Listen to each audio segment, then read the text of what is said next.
Ladies and gentlemen, I'd like to call the meeting of the Legislative Committee to order. It's July 18, 2023 at 7:15. I'll start by calling the roll. Mr. Massey? Here. Mr. Green? Here. Mr. Tobin is absent. Ms. Ray? Here. And myself, 4 out of 5 are ready to go. There's one item on the agenda, which is an item that's appeared before the planning board. They're looking for a waiver, and the mayor will be the contact person to explain the issues at hand. Mr. Mayor? Yeah, this is a waiver from the first floor commercial use in the, I think it's C2 or C3 zone down on Dawson Avenue. And there was an issue of interpretation of the, of how the how the code reads. And as you know, the Corporation Council ultimately is the person who interprets the code. Some of us felt that we all agreed that the first floor in those zones was not residential, could not be residential unless waived by the planning board in certain areas. Where the concern was, for example, Ganjing World.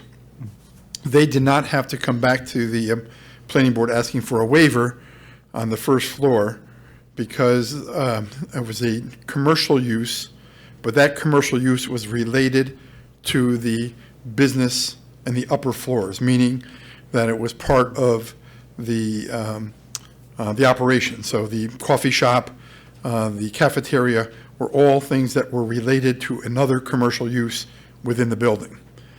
The difference over here will be is, well, you're going to have some retail, but the portion that is commercial that they're seeking the waiver on is not related to a residential part.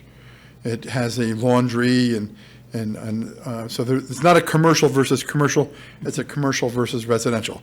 It actually gives the planning board, or the city council, more control moving forward, but you might face more of these requests, but I don't know how many more we would get, but so that's the difference between Ganjing World's lack of coming back to the council versus this proposal, which needed to come back to the council.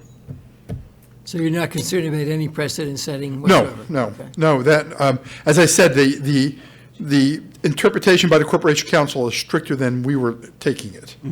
Like I was interpreting it to be commercial, meaning non-residential.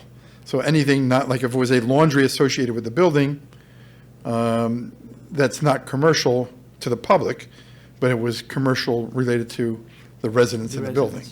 But this is not the case. It gives you more control as a council, and I'm okay with that on some things.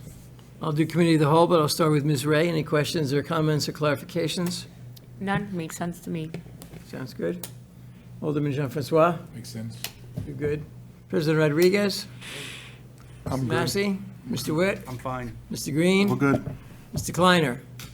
I just want to say that my understanding, I was at the planning board meeting when they discussed this, and my understanding was the one side of the business will be commercial to the public. Yes. You know, it will be retail or whatever.